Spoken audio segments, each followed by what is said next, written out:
Hello and welcome to this episode of One-on-One Sports. I'm Andrew Vendelis. And I'm Matt Holzapfel. It's October, which means the sports world is in full swing. But before we get into all of that, Andrew and I are going to start with the quick hitters. The NBA G League announced last week that they will be offering $125,000 contracts to select high school prospects. The G League has yet to announce the criteria for picking these prospects. So Andrew, what's the impact this will have on college basketball recruiting? I think this is amazing because it gives recruits an alternative to the classic one-and-done method. We see it happen all too much, and it's definitely going to impact college recruiting. Imagine if Zion Williamson, Lonzo Ball, had to do this and didn't have to be rushed into the game. They could go foster their skills and play in the G League and be more ready. You mean almost as if they're playing in college? Yeah. They can already do that. This is terrible. I hate this, and here's why. What a foreign concept, The one-and-done rule is the NBA's rule. So why is the NBA saying, well, let's just skip college and go to the G League? Why don't they just not take away the rule and stop making people go to college? That eliminates this whole thing altogether. So are you against this? I'm not against it. I just think it's against their own interests, and I don't understand why they're doing it at all. I like it, though, because it impacts it, because we could see top 5 recruits drop out and go to this. We could see, them market the G League games a little bit more, and more importantly, it gives them a chance to get their feet wet in the league with vets who have been in the league and, maybe dropped off a little bit, get insight, or fellow top 5, top 10, top 15 recruits. I get what you're saying. I don't like it. I love it. On Monday, the Dallas Cowboys traded a 2019 first-round pick to the Oakland Raiders for wide receiver Amari Cooper. The Cowboys have needed a playmaking receiver, so Matt, is Cooper the receiver the Cowboys have been after, and did they pay too much or too little for him? Amari Cooper can be the receiver because he's been good. He's been to 2 Pro Bowls already. He led the Raiders to their first playoff appearance in over 10 years. But yes, they gave up too much. They gave up a first-round pick. They could have signed Dez Bryant for nothing, and yet they traded for Amari Cooper. I agree that the Dallas Cowboys needed a receiver, and Amari Cooper is a great fit, but they gave up way too much for him. But listen, here.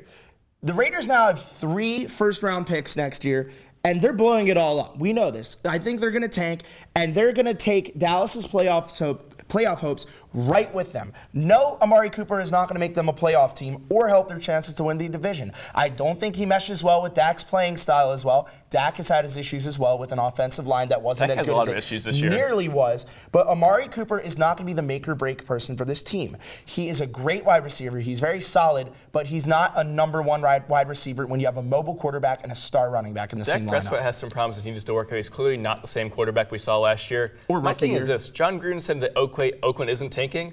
Of course they're tanking. That's garbage. That's such BS. They traded 2 of their best players, stockpiled 3 first-round draft picks.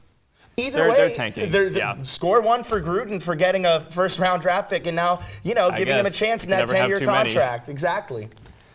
The New York Giants continue to make headlines this week when co-owner John Mara made a statement saying that star wide receiver Odell Beckham Jr. should be making headlines due to his play on the field rather than his comments off the field. And should the front office be making public shots like this? I am sick about talking about the Giants. I am sick of people ragging on Odell, and this makes me sick. To cue Stephen A. Smith. Who looks good coming out of this? Nobody. Leave Odell alone, people. Leave him alone. I don't get the repeated digs against OBJ. He's the glue that keeps your offense competitive outside of Saquon Barkley. 8 catches, 143 yards in a loss to Atlanta on Monday, and he was Eli's 1 touchdown pass. You gave him $95 million for 5 years because you knew he was like this. You knew that. You still gave him money. He said he wanted teammates to have more heart. They lack heart. He said he wanted Eli to throw over the top more. The offense needs more variety. He says he feels he has to work way too hard because he does, because they have no help. Show me the lie. Show me the lie of what he said. He's telling the truth. This is embarrassing. It infuriates me. They need to stop pointing fingers when you're 1-6 and throw your star under the bus. Like you said, they knew what they were getting into. They wouldn't have signed him for $95 million. They need to work and get some offensive linemen, some defensive players who give a crap about the game, and stop pointing fingers. Odell is mad, and we've seen it on the sidelines. Of course he's mad. He wants to win, and they're not winning. It's frustrating. It's tough to watch, He shouldn't be treated like this. Absolutely not. LeBron James made his home debut for the Lakers over the weekend, but it was another Lakers player that made headlines. Lakers guard Rajon Rondo instigated a brawl by spitting into the face of Rockets guard Chris Paul.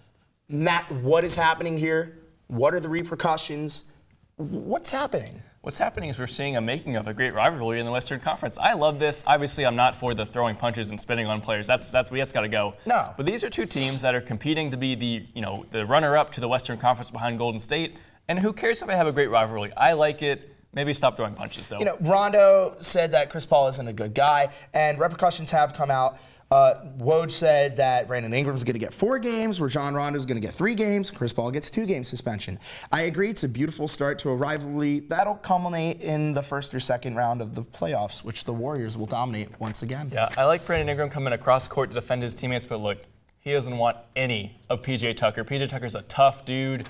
Brandon Ingram needs to step back because PJ Tucker will own him. I think a takeaway from this is LeBron pulling back Chris Paul, as we saw right there, and seeing where he thinks about this. But the punishments have been divvied out. We'll have to see if the NBA will take any further steps. One thing under the radar is that this beef between CP3 and Rondo has been going on for years. CP3 hates that Rondo has a ring. Rondo says he's a bad teammate. A lot of bad blood there for sure. Now that we're warmed up, that's all the time we have for the quick hitters. Stay tuned because up next, I'll be joined at the desk by Drew Gentry for a World Series preview.